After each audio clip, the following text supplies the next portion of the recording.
La musique d'orgue ne s'est pas arrêtée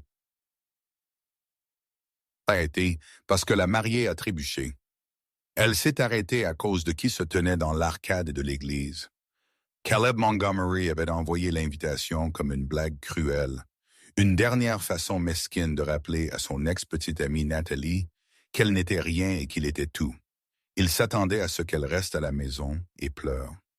Il ne s'attendait pas à ce qu'elle se présente dans une robe qui coûtait plus cher que le lieu de mariage. Et il ne s'attendait certainement pas à ce qu'elle tienne les mains de 3 garçons de 4 ans qui lui ressemblaient exactement. Quand les yeux du marié ont rencontré ceux des enfants, le verre de champagne dans la main de sa mère s'est brisé sur le sol. Le mariage n'était pas seulement mis en pause, c'était fini. Mais la vengeance, cela ne faisait que commencer.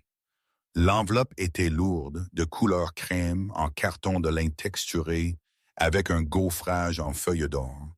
Elle criait vieil argent, le genre d'argent qui ne se contentait pas de parler. Elle chuchotait des insultes derrière votre dos. Nathalie Bennett l'a ramassée de son îlot de cuisine en granit, la retournant. Son nom était calligraphié dans une écriture ample et prétentieuse, Mademoiselle Nathalie Bennett. Elle savait de qui cela venait avant même qu'elle ne brise le seau de cire. Il n'y avait qu'une seule famille à Newport, Rhode Island, qui utilisait encore un blason personnalisé d'un lion rugissant sur sa papeterie personnelle.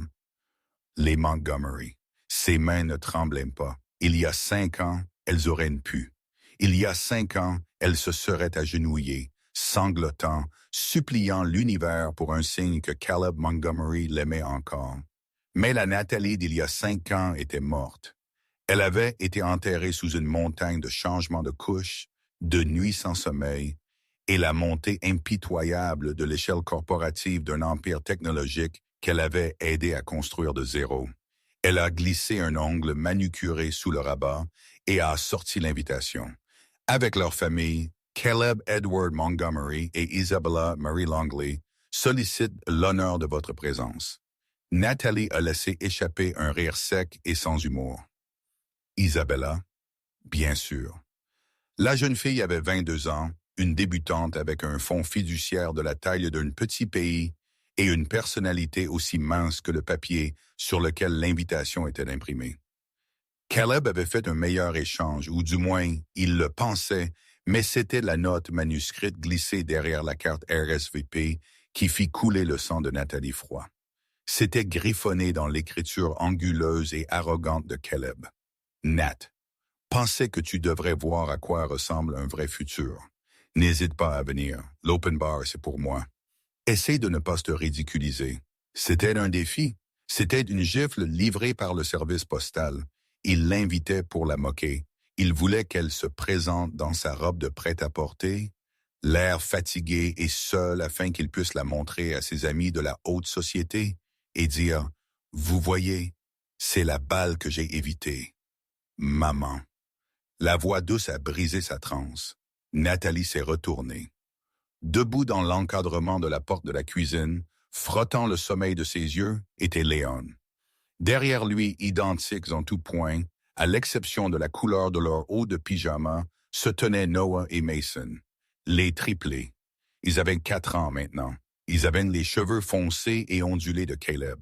Ils avaient la mâchoire ciselée de Caleb, définissant déjà leur jeune visage. Et ils avaient les yeux bleus perçants de Caleb, le genre de bleu qui ressemblait à l'océan juste avant une tempête. Caleb ne savait pas qu'ils existaient. Quand il l'avait mise à la porte il y a 5 ans, criant qu'elle était une ordure de basse classe, qui n'en voulait qu'à son héritage, Nathalie était enceinte de 2 semaines. Elle ne le savait pas encore.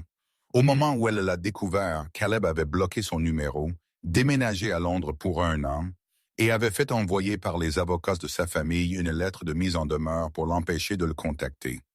Elle avait respecté la lettre. Elle ne lui avait jamais demandé un sou. Elle avait élevé 3 garçons tout en travaillant la nuit pour terminer son diplôme, et finalement en lançant Nebula, une interface logicielle qui avait été rachetée discrètement par un grand conglomérat il y a 6 mois pour une somme qui ferait s'étouffer la famille Montgomery avec son caviar.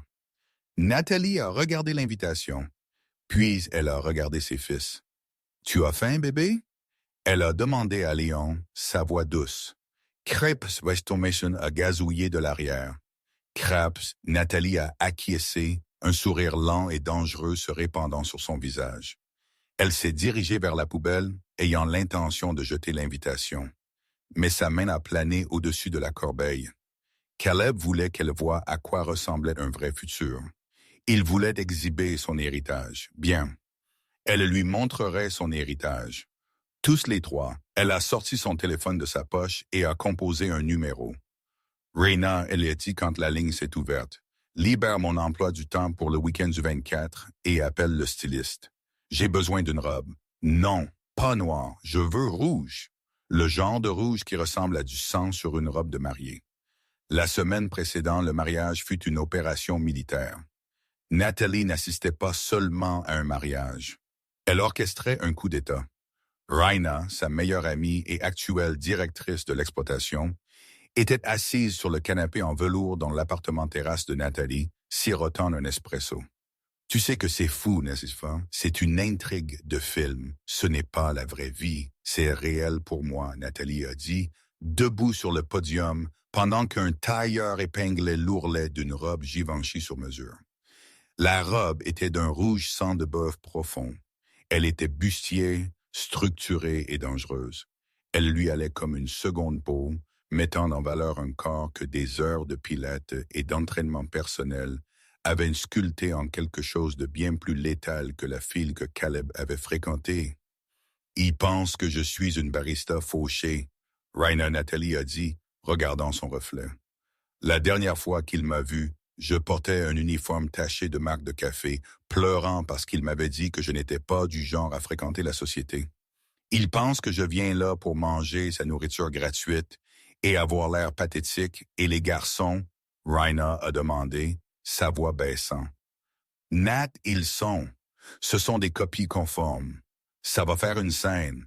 Ça va traumatiser la mariée. Isabella Langley m'a harcelé au lycée. Nathalie a dit froidement. Elle se moquait de mes chaussures. Je ne m'inquiète pas pour Isabella. Et Caleb. Il va les nier. Qu'il essaye, Nathalie a dit. Elle est descendue du podium. J'ai les tests ADN, j'ai les certificats de naissance, mais je ne vais pas là-bas pour demander une pension alimentaire. Je n'ai pas besoin de son argent. J'ai 3 fois sa valeur nette assise dans mon fonds de liquidités en ce moment. Alors pourquoi y aller? Nathalie a tourné ses yeux clignotants. Parce qu'il m'a effacé. Il a dit à tout le monde que j'étais une croqueuse de diamants et une tricheuse pour justifier de me larguer pour l'approbation de sa mère. Il a détruit ma réputation dans cette ville. J'ai dû quitter Newport pour survivre. Je retourne pour leur rappeler qu'on ne brûle pas une sorcière qui sait jouer avec le feu. Elle s'est dirigée vers un deuxième sac à vêtements suspendu au cintre. Elle l'a dézippé. À l'intérieur se trouvaient 3 smoking miniatures sur mesure, en soie italienne, impeccablement taillées. Ils vont ressembler à des princes, Nathalie a chuchoté. Le plus difficile était de préparer les garçons. Elle ne voulait pas les effrayer. Elle les a fait asseoir la nuit avant le vol pour Rhode Island. Nous allons à une grande fête, elle leur a dit, les rassemblant dans une flaque de câlins sur le tapis. Il va y avoir de la musique et du gâteau. Papa va être là? Noah a demandé. La question a aspiré l'air de la pièce. Nathalie ne leur avait jamais menti, mais elle avait été vague. Elle leur a dit que leur père vivait loin et était très occupé. Quelqu'un qui vous a aidé à être là, Nathalie a dit prudemment. Mais nous n'allons pas le voir. Nous allons montrer à tout le monde à quel point vous êtes beau. Et nous devons être très sages, comme de petits soldats. Pouvez-vous faire ça pour maman? Oui, ils ont scandé. Le matin du mariage, l'air à Newport était vif et salé. La cérémonie se déroulait aux Breakers, la plus opulente des demeures de Newport. C'était un lieu de déclaration. Il en coûtait une fortune juste pour déverrouiller les portes. Nathalie a loué un SUV noir avec des vitres teintées. Pas de limousine. Les limousines étaient de mauvais goût. Elle voulait la discrétion jusqu'au moment de l'impact. Tandis qu'elle habillait les garçons, elle ressentit un étrange sentiment de calme. La peur était partie. La blessure était partie. Tout ce qui restait était la froide précision d'un bourreau. Elle a mis ses boucles d'oreilles en diamant, des puces qu'elle s'était offertes pour célébrer son premier million. Elle a relevé ses cheveux en un chignon élégant et sévère. Elle a appliqué son rouge à lèvres, rouge foncé, mat. Elle s'est regardée dans le miroir. La fille qui avait supplié Caleb de ne pas la quitter était partie. La femme qui la regardait était une PDG, une mère, et un avertissement de tempête. « Allons-y les garçons », elle a dit. « Il est temps de gâcher une fête. » La pelouse des Breakers était une mer de pastel et de lin blanc. L'organisateur de mariage avait clairement opté pour un thème Gatsby rencontre royauté. Il y avait des cygnes dans la fontaine. Un quatuor à cordes jouait Debussy. Les invités étaient le gratin de l'argent ancien de la côte Est sénateur, héritiers du pétrole et mondains qui n'avaient pas travaillé un jour de leur vie. Caleb se tenait à l'autel, l'air suffisant. Il portait une veste de smoking blanche, un choix que seule une personne avec un ego de la taille de celui de Caleb ferait. Il riait avec son témoin, regardant la foule, vérifiant sa montre. Il balayait les rangées arrière. Il la cherchait. Il voulait la voir assise à l'arrière seule. Il voulait la satisfaction de savoir qu'elle était revenue en rampant pour être témoin de sa gloire. Victoria Montgomery. La mère de Caleb était assise au premier rang. Elle portait une robe argentée et un chapeau qui ressemblait à une antenne parabolique. C'est elle qui avait orchestré ce match. C'est elle qui avait dit à Caleb que Nathalie n'était pas du matériel reproductif. La cérémonie était sur le point de commencer. Les invités s'installèrent sur leurs chaises en bois blanc. Le quatuor expédié au canon de Pachelbel. Les lourdes portes en chêne à l'arrière de la terrasse du jardin, habituellement réservées à la mariée, sont restées fermées. Les invités faisaient face, attendant Isabella. Mais l'entrée latérale, la grande arcade menant de la maison principale à la terrasse, s'est ouverte en un clic. Ce n'était pas la mariée. Le son des talons claquant sur le chemin de pierre était net et rythmique. Clic, clic, clic. Les têtes ont commencé à tourner. Ça a commencé par le dernier rang, un murmure de confusion. Qui arrivait si tard? Et en rouge. On ne porte jamais de rouge à un mariage. C'est une couleur agressive. Ça veut dire que tu as couché avec le marié ou que tu veux le tuer. Nathalie est entrée dans la lumière du soleil. Le souffle coupé était audible. Il a ondulé à travers la foule comme une vague. Elle était magnifique. La robe épousait ses courbes et s'évasait donc bas, bougeant comme du rubis liquide. Elle portait des lunettes de soleil surdimensionnées qu'elle a lentement retirées et rangées dans sa pochette. Son menton était tenu haut, son expression illisible. Mais ce n'est pas la robe qui a arrêté la musique. Marchant à côté d'elle, deux à sa gauche et un à sa droite, lui tenant les mains, se trouvaient trois petits garçons. Ils étaient vêtus de smoking noir miniature avec des nœuds de papillons. Leurs cheveux étaient plaqués en arrière. Ils marchaient avec une discipline étrange pour des enfants de 4 ans. Alors qu'ils montaient sur le tapis blanc, celui destiné à la mariée, Nathalie s'est arrêtée. Elle était 10 rangées en arrière. Caleb, entendant le tumulte, regarda par-delà le chapeau de sa mère. Il a plissé les yeux. Le soleil était derrière Nathalie, créant une silhouette. Puis elle a fait un pas de plus en avant, amenant son visage et les enfants dans la lumière claire. Caleb s'est figé. Son sourire est mort instantanément, remplacé par une horreur bouche bée qui le fit paraître soudain très stupide. Il a regardé les garçons. Il a regardé Nathalie. Il a regardé de nouveau les garçons. La ressemblance n'était pas juste proche, c'était une photocopie. C'était de la biologie qui criait à plein poumon. Victoria Montgomery s'est retournée sur son siège pour voir ce que tout le monde regardait. Quand elle a vu les triplés, la flûte de champagne en cristal qu'elle buvait illicitement pendant la cérémonie a glissé de ses doigts gantés. Smash! Le son du verre brisé a résonné à travers la pelouse silencieuse. Oh mon Dieu, quelqu'un a chuchoté au 3e rang. Ce son le visage de Caleb. Nathalie n'a pas dit un mot. Elle n'a pas crié. Elle n'a pas objecté. Elle s'est juste tenue là, regardant directement Caleb, ses yeux perçant son âme. Elle a offert un petit sourire poli, le genre de sourire qu'un requin donne avant de vous traîner sous l'eau. Le prêtre officiant a toussé nerveusement. Devrions-nous? Mais Caleb ne pouvait pas bouger. Il avait l'impression que le sol s'ouvrait. Il l'avait invitée pour se moquer de sa pauvreté. Au lieu de cela, elle était entrée, ressemblant à une reine apportant 3 airs qu'il ne savait pas avoir. Puis l'un des garçons, Mason, a vu les signes dans la fontaine près de l'autel. Il a pointé un petit doigt. « Regarde, maman canard », sa voix, pure et innocente, et tranché la tension comme un couteau. Le visage de Caleb est passé de pâle à un rouge profond et suffocant.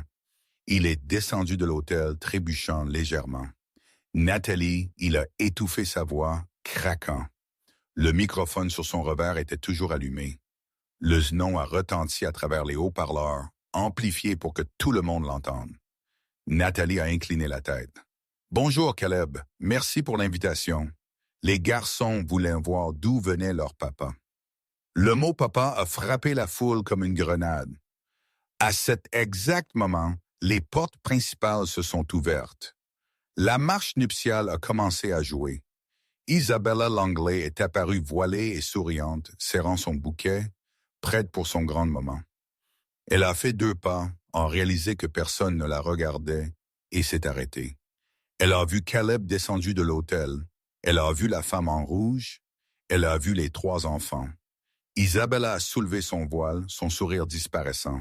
« Caleb, qui est-ce et pourquoi ces enfants ont-ils ton nez? » Le quatuor à cordes s'est estompé, se terminant par un crissement de violon. Nathalie a regardé la mariée, puis de nouveau Caleb. « Ne nous laissons pas interrompre. » Nathalie a dit sa voix douce et portant parfaitement dans le silence. « Nous allons juste nous asseoir à l'arrière, comme demandé. » Elle a commencé à se diriger vers les sièges, la foule s'écartant pour elle, comme la mer Rouge, terrifiée et hypnotisée. Mais Victoria Montgomery était déjà debout. La matriarche a dévalé l'allée, son visage tordu de fureur. Elle a ignoré la mariée. Elle a marché directement vers Nathalie, bloquant son chemin. Petite prostituée. Victoria a sifflé assez fort pour que les 10 premiers rangs l'entendent. Comment oses-tu montrer ton visage ici? De qui sont ces batteurs d'enfants? Les as-tu embauchés? Nathalie s'est arrêtée. Elle a tendu sa pochette à Rena, qui s'était glissée derrière elle.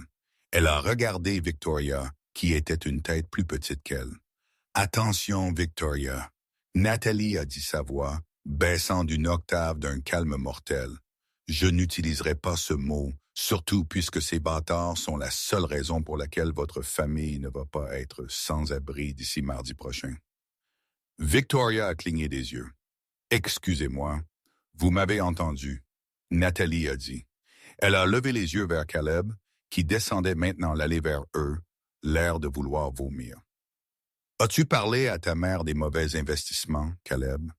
Ou as-tu pensé que marier le fonds fiduciaire d'Isabella boucherait le trou dans le navire avant qu'il ne coule? Le coup de théâtre n'était pas seulement les enfants, c'était le levier. De quoi parles-tu? » Caleb a exigé, les atteignant. Il a regardé les garçons, la terreur dans ses yeux. Il a essayé de ne pas les regarder, mais il n'a pas pu s'en empêcher. C'était comme se regarder dans un miroir d'il y a 25 ans. L'invitation disait de venir voir un vrai futur, Nathalie a dit, tirant un document plié du haut de sa robe. Alors j'ai apporté le futur et j'ai aussi apporté le passé. Elle a tendu le papier. Ce n'était pas un certificat de naissance. Vous voyez, Caleb, elle a souri, hein, quand tu m'as largué. Je n'ai pas seulement pleuré, j'ai investi. Et la semaine dernière, ma société Nebula a acquis la majorité de la dette de Montgomery Holdings. Des allaitements ont éclaté de nouveau. Je possède l'hypothèque sur cette maison. Caleb. Nathalie a chuchoté, se penchant près pour que seul lui, sa mère et la mariée puissent entendre. Je possède le country club, je possède votre yacht, et je vous possède. Elle a lissé le revers du smoking de Léon. Maintenant, elle a dit, regardant le prêtre stupéfait, « S'il vous plaît, continuez. J'aime un bon mariage, surtout un que j'ai payé. Le silence qui était tombé sur la pelouse des Breakers a été brisé par le rire aigu et hystérique d'Isabella Langley. C'était un son frisant, la folie. Elle se tenait en tête de l'allée, son voile rejeté en arrière, regardant entre son fiancé et la femme en rouge qui venait de revendiquer la propriété de sa vie. « C'est une blague, n'est-ce pas? » Isabella a crié sa voix perçante. Elle a pointé un doigt ganté vers Caleb. « Caleb, dis-moi que c'est une scénette. Dis-moi que tu as embauché des acteurs. Pourquoi dit-elle qu'elle possède votre maison? » Caleb ressemblait à un homme se réveillant d'une opération. Il ne savait pas qu'il avait besoin de quoi que ce soit. Il transpirait abondamment. Il a regardé Nathalie, puis le document dans sa main, puis sa mère. « Ce n'est pas possible, » Caleb a balbutié. « Maman, dis-lui, le trust est impénétrable. Les avoirs sont sécurisés. » Victoria Montgomery s'est remise de son choc, son visage se durcissant en un masque de pur venin. Elle s'est approchée de Nathalie, envahissant son espace personnel. L'odeur de gin cher et de désespoir émanait d'elle. « Vous mentez, » Victoria a craché. « Vous êtes une codeuse de bas niveau d'un parc de caravanes. Vous pensez que vous pouvez arriver ici avec 3 enfants loués et un faux document légal et nous faire peur. Sécurité. » Victoria s'est tournée, agitant frénétiquement au périmètre, où 2 hommes costauds en costume noir se tenaient. « Enlevez cette femme. Elle est en infraction. Et prenez ces choses qu'elle a apportées avec elle. » Les gardes de sécurité ont échangé un regard. Ils n'ont pas bougé. « J'ai dit de l'enlever. » Victoria a crié, sa voix se brisant. Nathalie n'a pas scellé. Elle a simplement levé la main, signalant le chef de la sécurité, un homme nommé Frank, qui avait travaillé au lieu pendant 20 ans. Frank Nathalie a dit calmement, « Qui signe les chèques pour l'agence de recrutement qui gère ce domaine à partir de 9 heures du matin ce matin? » Frank s'est avancé, l'air apologétique mais ferme. Il a regardé Victoria. « Je suis désolé, Madame Montgomery. Nous avons reçu une note de la banque ce matin. Le titre de propriété du domaine a été transféré à Nebula Ventures en lieu et place de la saisie. Mademoiselle Bennett est techniquement l'hôte de cet événement. La foule a haleté, une inspiration collective qui a aspiré l'oxygène du jardin. « Saisie » Isabella a chuchoté. Elle a laissé tomber son bouquet. Il a heurté le tapis blanc avec un bruit sourd. « Caleb, tu m'as dit que ta famille valait 300 millions de dollars. » Caleb s'est tourné vers Isabella, ses yeux grands ouverts et frénétiques. « Nous étions. Ce ne sont que des problèmes de flux de trésorerie, Bella. Juste une crise de liquidité temporaire. Nous allions le réparer après la fusion, après le mariage. » Nathalie l'a corrigé, sa voix coupante comme un rasoir. « Tu veux dire après que tu aies mis la main sur la dot des Langley pour rembourser les taux d'intérêt que tu ne pouvais pas gérer? » Elle a fait un pas de plus vers l'autel, ses talons s'enfonçant légèrement dans le coûteux tapis. « C'est pourquoi tu m'as envoyé l'invitation, n'est-ce pas? » Caleb, Nathalie a demandé, sa voix baissant à un volume de conversation qui, d'une manière ou d'une autre, portait plus de poids qu'un cri. « Tu ne te vantais pas. Tu jubilais parce que tu pensais avoir trouvé une nouvelle bouée de sauvetage. Tu voulais me frotter au visage que tu avais sécurisé un nouveau compte bancaire à vider. » Elle a fait un geste vers Isabella. « Elle n'est pas une mariée pour toi, Caleb. Elle est un renflouement. » Le visage d'Isabella est devenu pâle. Elle a regardé Caleb, l'horreur naissant dans ses yeux.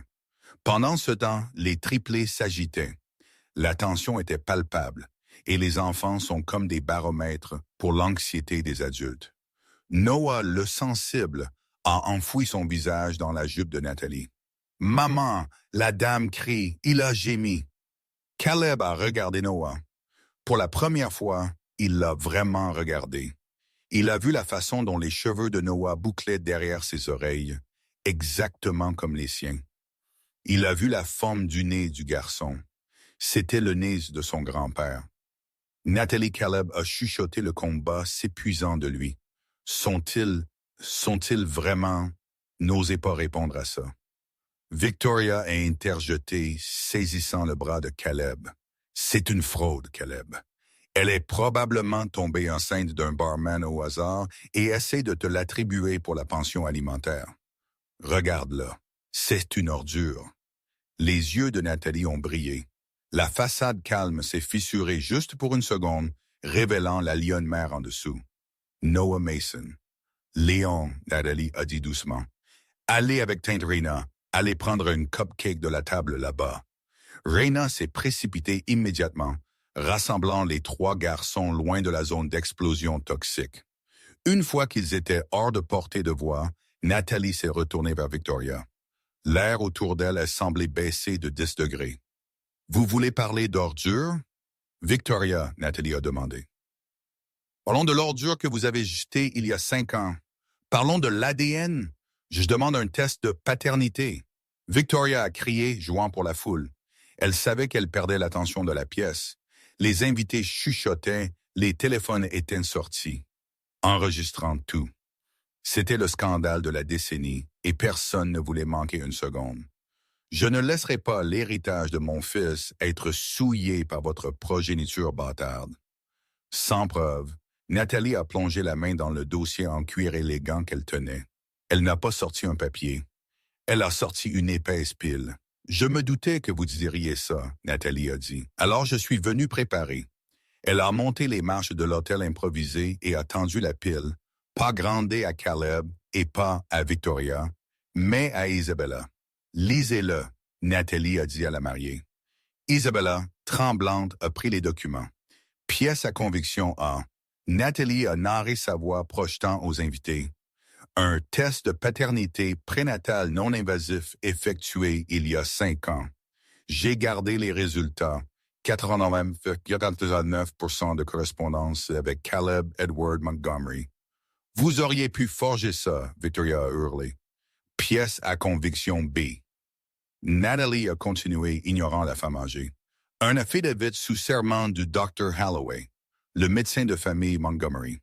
Celui que vous avez viré, Victoria, parce qu'il a refusé de falsifier les dossiers médicaux de Caleb pour cacher ses problèmes de fertilité. Il s'avère que Caleb est parfaitement fertile. Il avait juste besoin de la bonne partenaire. Caleb a tressailli. Tu as parlé à Holloway. J'ai embauché Holloway. Nathalie a souri. Il dirige maintenant la section médicale de ma compagnie. Isabella a tourné la page. Ses mains tremblaient si fort que le papier a frissonné. Et finalement, Nathalie a dit sa voix, s'adoucissant en quelque chose de plus sombre, plus triste. Pièce à conviction C, relevé téléphonique. Elle s'est tournée pour faire face à Caleb. Il y a 5 ans, 2 semaines après que tu m'aies jeté dehors, je t'ai appelé. Je t'ai appelé 14 fois. J'ai laissé des messages vocaux te disant que j'étais enceinte. J'ai envoyé des lettres recommandées. Je voulais que tu saches. Pas pour de l'argent, juste parce que tu étais leur père. Caleb a secoué la tête, l'air sincèrement confus. Je n'ai jamais reçu d'appel. Je n'ai jamais reçu de lettre. J'ai changé mon numéro, mais... Tu n'as pas changé ton numéro pendant 1 mois, Nathalie a dit. Tu es allé à Londres. Tu as laissé ton téléphone au domaine. Nathalie a pointé un doigt vers Victoria. Elle a répondu au téléphone par des démons. Caleb. La foule s'est tournée pour regarder Victoria Montgomery. La matriarche se tenait figée, la bouche légèrement ouverte. J'ai tiré les journaux de l'opérateur, Nathalie a dit. Appel entrant de Nathalie Bennett. Duré 4 minutes, suivi par la suppression de 3 messages vocaux, suivi par un appel à l'avocat de la famille pour rédiger une ordonnance de restriction contre moi avant même que j'aie menacé de poursuivre en justice. Caleb a fixé sa mère. La trahison l'envahissait par vagues. « Mère, il a croassé, saviez-vous qu'elle était enceinte? » Victoria a redressé sa colonne vertébrale, essayant de retrouver son calme. Elle a ajusté son chapeau, bien que ses mains tremblaient. « J'ai fait ce qui était nécessaire, Caleb. » Elle a claqué. Elle était une distraction. Tu étais destiné au bureau sénatorial pour la grandeur. Tu ne pouvais pas être lié à une personne insignifiante avec une portée d'enfant. Je t'ai sauvé. Vous avez volé mes enfants, Caleb a chuchoté. La réalité l'a frappé comme un coup physique. Il a regardé la table des cupcakes, où les trois garçons riaient, ignorant que leur grand-mère avait essayé d'effacer leur existence. J'ai manqué. J'ai tout manqué. Leur premier pas, leur premier mot. Tu as choisi de les manquer, Nathalie a dit, sa voix dépourvue de sympathie. Tu as choisi de laisser ta mère diriger ta vie. Tu as choisi de croire que j'étais une croqueuse de diamants au lieu de la femme qui t'aimait. Et maintenant, tu n'as pas le droit d'être un père. Tu es juste un donneur de sperme avec un mauvais score de crédit. Je peux arranger ça, Caleb a dit, faisant un pas vers elle, tendant une main. Nat, s'il te plaît, nous pouvons arranger ça. Regarde-nous. Nous avons une famille. Nous pouvons être une famille. Je quitterai Isabella. Je viendrai avec toi. Nous pouvons les élever ensemble. L'audace de la demande a fait murmurer la foule de nouveau. Il changeait de camp en quelques secondes. Nathalie a regardé sa main. Elle a regardé son visage désespéré et faible. Tu ne comprends toujours pas, elle a dit doucement. Je ne suis pas venu ici pour te récupérer, Caleb. Je suis venu ici pour m'assurer que tu ne blesseras jamais personne d'autre de la façon dont tu m'as blessé. Elle s'est tournée vers Isabella, qui lisait toujours le rapport financier. Isabella Nathalie a dit. Tourne à la dernière page.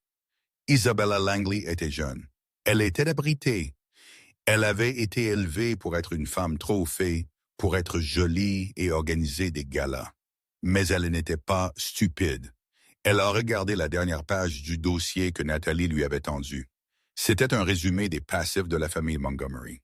Prêts impayés, 45 millions de dollars. Liquidité, moins 12 millions de dollars. Date de faillite projetée, 30 jours. Et puis une clause surlignée en jaune. Un projet d'accord prénuptial que Victoria Montgomery avait poussé pour un que les avocats d'Isabella n'avaient pas encore vu.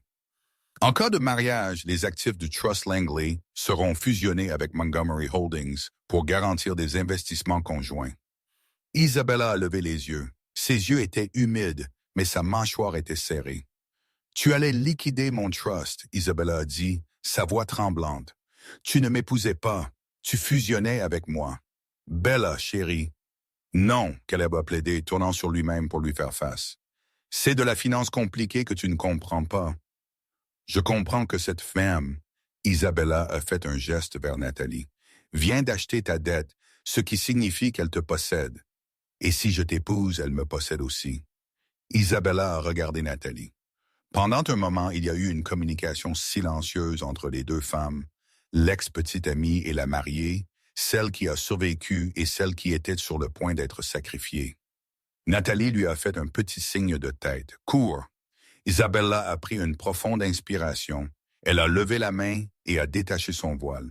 Il est tombé au sol en un tas de tulle blanc. Puis elle a retiré la bague de fiançailles, un saphir massif de 4 carats qui avait appartenu à la grand-mère de Caleb. « Tu sais ce qui est le pire, Caleb ?» Isabella a demandé sa voix, stable maintenant. « Je t'ai réellement aimé. Je t'ai défendu quand mon ami a dit que tu étais arrogant. Je t'ai défendu quand mon père a dit que tu étais un pari risqué. » Elle a jeté la bague. Elle a frappé Caleb à la poitrine et a rebondi, roulant dans l'herbe. « Mais je ne serai pas ton distributeur automatique de billets. Et je ne serai certainement pas la belle-mère de 3 enfants que tu étais trop faible pour revendiquer. » Isabella s'est tournée vers Victoria. « Madame Montgomery, » Isabella a dit, dégoulinant de dédain. « Vous êtes une vieille sorcière haineuse et desséchée. J'espère que vous apprécierez la saisie. J'entends dire que les refuges pour sans-abri à Providence sont charmants à cette période de l'année. » Sur ce, Isabella a ramassé ses jupes. Elle n'a pas couru. Elle a redescendu l'allée, la tête haute, passant devant les invités stupéfaits. En passant devant la table des cupcakes, elle s'est arrêtée. Elle a regardé Leon, Noah et Mason. Elle s'est agenouillée une seconde, sans se soucier de sa robe chère. « Vous êtes de très beaux garçons, » elle leur a dit. « Soyez gentils avec votre maman. C'est une super héroïne. » Puis Isabella Langley est sortie du mariage, laissant le portail ouvert derrière elle. Le mariage était officiellement terminé. Mais Nathalie n'avait pas encore fini. Elle avait un dernier clou à enfoncer dans le cercueil. Elle laisse retourner là où Caleb se tenait, vaincu seul à l'hôtel. Maintenant, Nathalie a dit, tirant un jeu de clés de sa pochette, à propos de la maison. Caleb a levé les yeux, des larmes coulant sur son visage. Tu veux nous virer. Aujourd'hui devant tout le monde. Non, Nathalie a dit, je ne suis pas si cruel. Vous avez une semaine. Elle a jeté les clés à Frank, le garde de sécurité. Frank, veuillez vous assurer que la propriété est libérée d'ici dimanche prochain. Tout ce qui sera laissé sera vendu aux enchères au profit d'une œuvre de bienfaisance. Spécifiquement, une œuvre de bienfaisance pour les mères célibataires. Elle s'est tournée vers la foule s'adressant aux centaines de mondains stupéfaits. Je vous suggère à tous de rentrer chez vous, elle a annoncé. Il n'y aura pas de réception.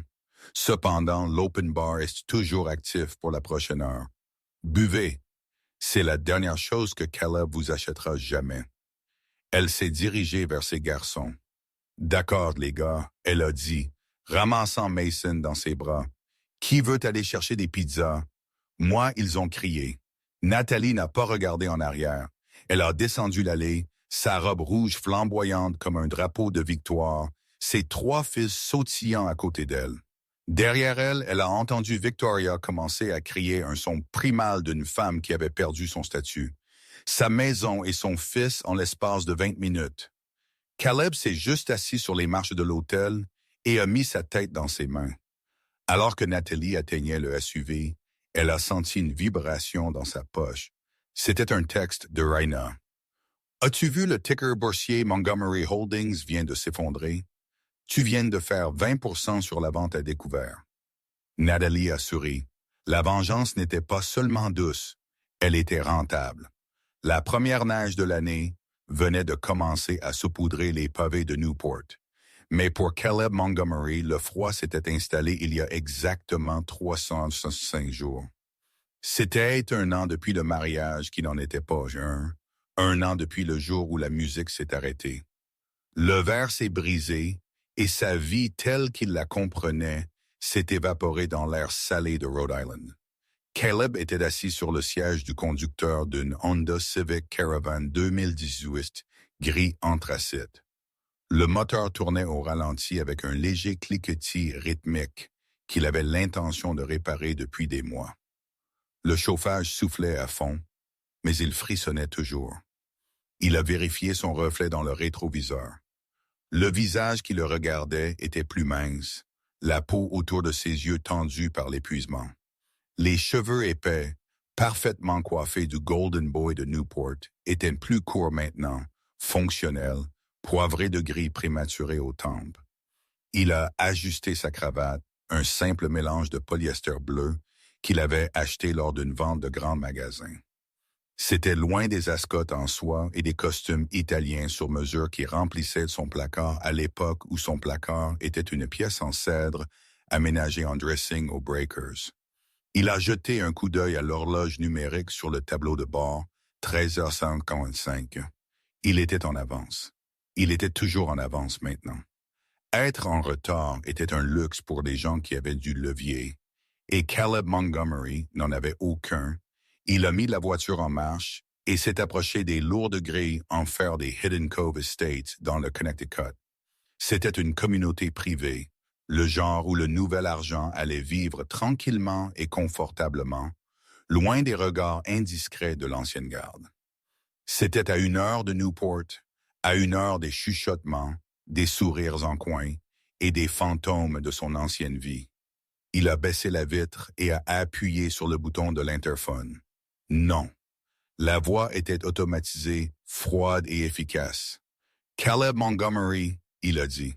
Le nom pesait lourd sur sa langue. Autrefois, le dire ouvrait les portes des clubs, des salles de conférences et des salons VIP. Maintenant, ça ressemblait juste à des excuses. Je suis ici pour une visite. Il y a eu une pause, un ronronnement mécanique, et les lourdes grilles se sont ouvertes. Caleb a conduit lentement sur l'allée sinueuse. L'aménagement paysager était impeccable, étayé, herbes ornementales givrées et pensées d'hiver luttant contre le froid. La maison au bout de l'allée était une vaste structure de ferme moderne, toute en lignes épurées, fenêtres massives et accents de bois chaleureux. C'était beau, c'était invitant. C'était tout ce que les halls froids et courants d'air en marbre du domaine de sa mère n'avaient jamais été. Il s'est garé à côté d'un élégant Range Rover noir. Il l'a regardé un instant. C'était le genre de voiture que conduisait une femme puissante, une femme qui dirigeait des empires, une femme qui n'avait besoin de personne. Il a coupé le moteur et a pris une profonde inspiration, se préparant. Il a tendu le bras vers le siège passager et a pris un sac en papier marron. À l'intérieur se trouvaient 3 petites boîtes de 7 Lego haut de gamme, des micro-chasseurs Star Wars. Il avait sauté le déjeuner pendant 2 semaines pour se les offrir. Il a marché jusqu'à la porte d'entrée, ses chaussures craquant sur la légère couche de neige. Avant qu'il ne puisse sonner, la porte s'est ouverte. Nathalie se tenait là. La vue d'elle avait toujours le pouvoir de lui couper le souffle. Elle ne portait pas la robe rouge aujourd'hui. Cette armure avait été retirée, accrochée au fond d'un placard comme une relique de guerre. Aujourd'hui, elle portait un jean en denim foncé et un pull en cachemire de couleur crème qui semblait assez doux pour y dormir. Ses cheveux étaient lâches, tombant en vagues autour de ses épaules, et son visage était exempt du maquillage lourd et dramatique qu'elle avait porté au mariage. Elle avait l'air plus jeune, elle avait l'air plus douce, mais ses yeux vifs et intelligents étaient les mêmes. C'étaient les yeux d'une femme qui ne manquait rien. « Vous êtes ponctuel, » elle a dit, sa voix neutre. Elle a vérifié la mince montre en or à son poignet. « Je ne voulais pas perdre de temps, » Caleb a dit, essayant d'offrir un sourire qui ne semblait pas fragile. Le trafic peut être imprévisible sur notre I-95.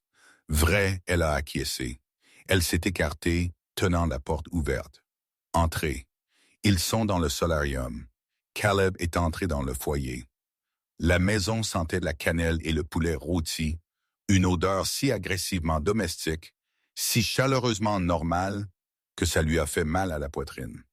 Il se souvenait de l'odeur de sa maison d'enfance, cire de parquet, vieux papier, et le goût métallique stérile du polish pour argent. Il n'avait jamais senti de poulet rôti. Le personnel cuisinait dans une cuisine où il n'était pas autorisé à entrer.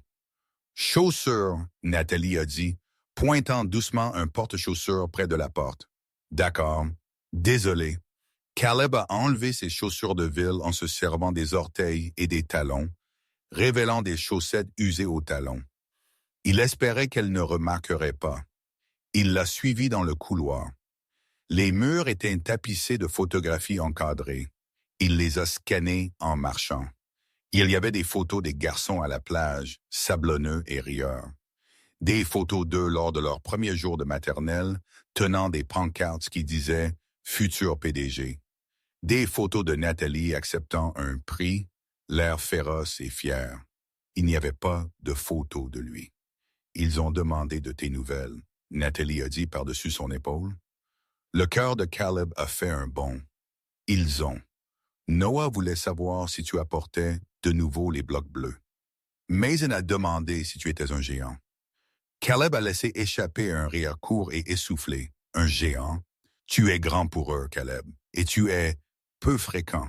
Pour eux, tu es comme un personnage de livre qui n'apparaît que parfois. Les mots piquaient, mais ils savaient qu'ils étaient vrais. L'ordonnance du tribunal était stricte. Visite supervisée. Tous les 2 samedis. 2 heures. Pas de nuitée, pas de sortie de la propriété. Il était un visiteur dans leur vie, une vedette invitée dans le spectacle de leur enfance. Ils ont atteint le solarium. C'était un espace immense avec des fenêtres du sol au plafond, donnant sur une cour arrière boisée. Le sol était recouvert d'un tapis coloré et la pièce était une explosion de jouets.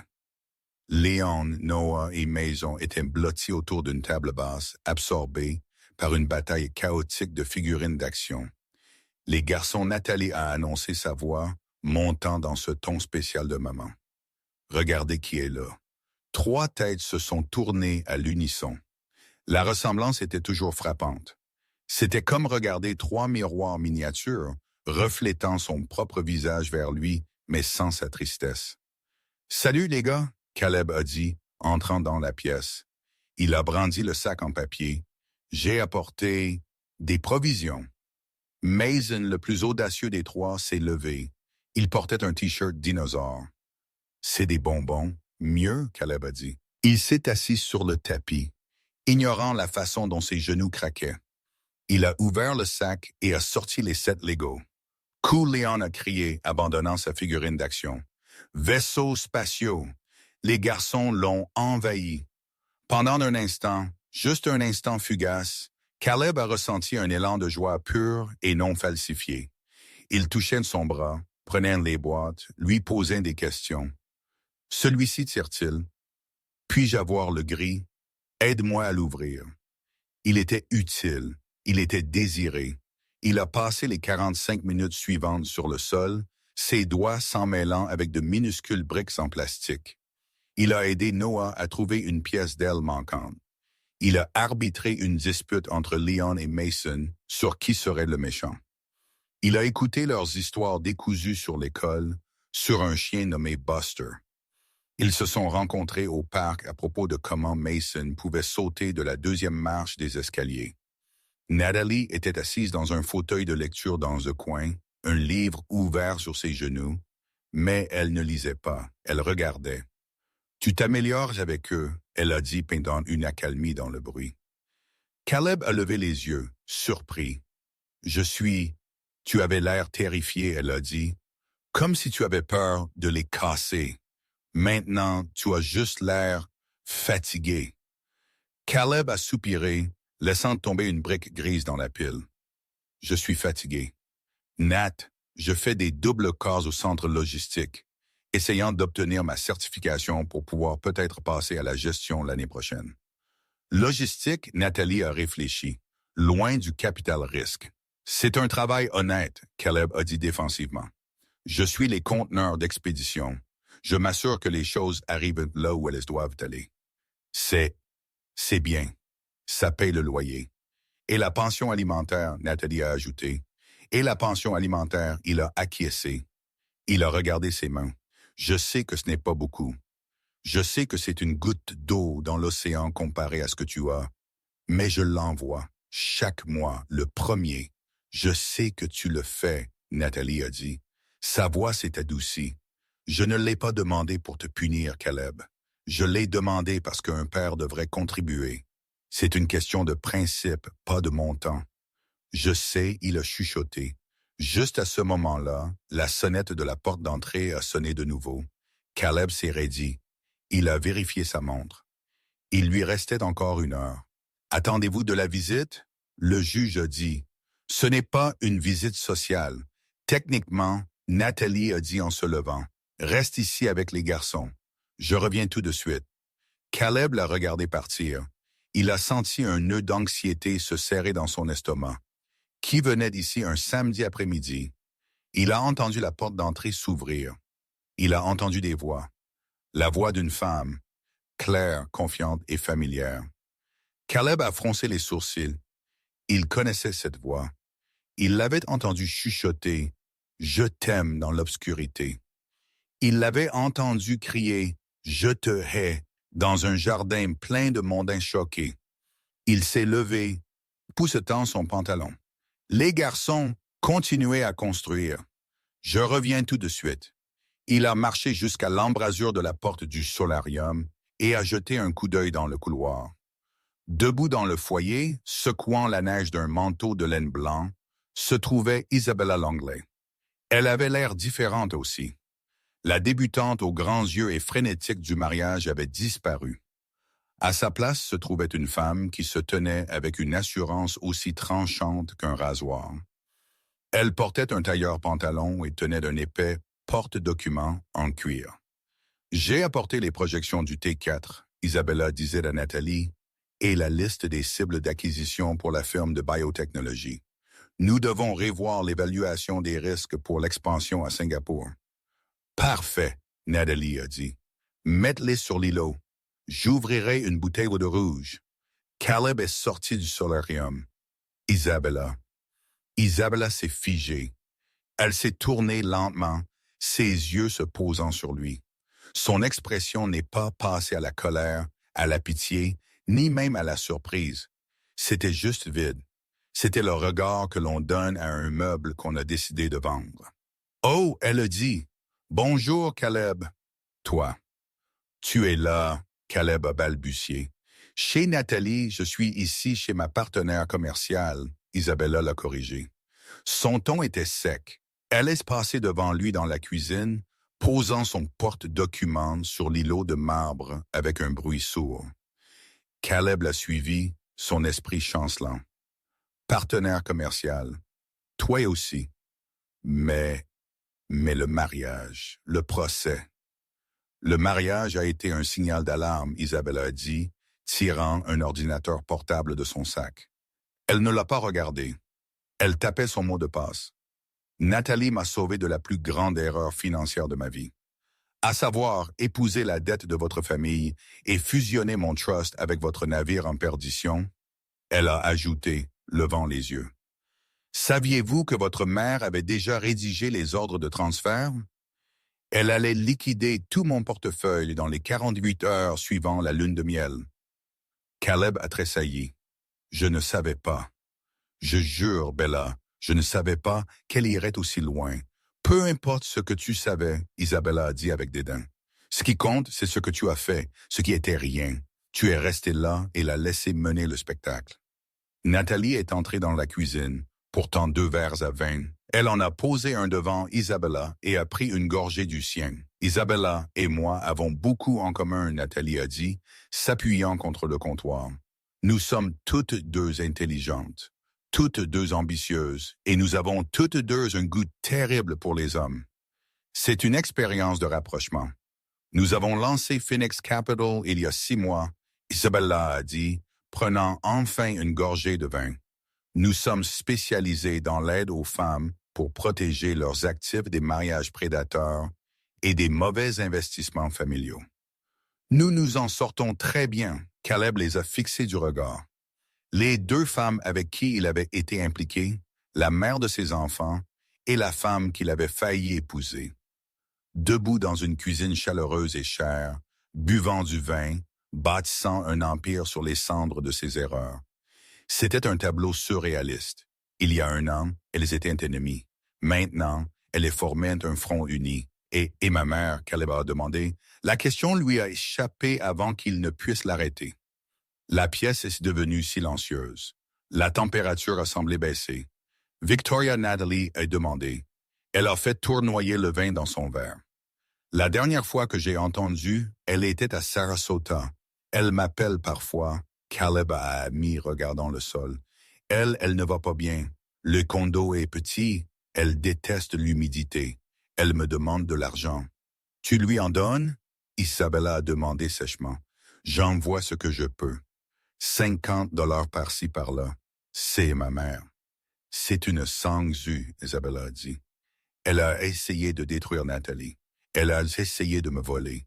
Et elle t'a utilisé comme appât. Tu ne lui dois rien. Ce n'est pas si simple, Caleb a murmuré. C'est si simple, Nathalie a dit. Elle a fait ses choix. Tout comme tu as fait les siens. Elle a posé son verre. Votre heure est presque écoulée, Caleb. Vous devriez aller dire au revoir aux garçons. Le renvoi était poli mais définitif. Il était géré. Il était un rendez-vous dans leur emploi du temps chargé.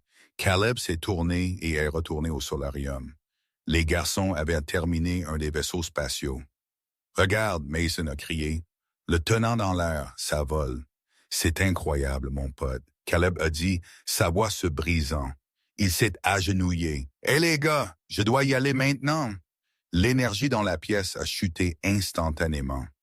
Déjà, Noah a demandé, l'air déçu. « Mais nous n'avons pas encore construit le vaisseau du méchant. » « Je sais, » Caleb a dit, ravalant le nœud dans sa gorge. « Je dois aller travailler, mais je serai de retour dans 2 semaines. » 2 semaines, c'est long, Léon a dit solennellement. « Je sais, » Caleb a chuchoté.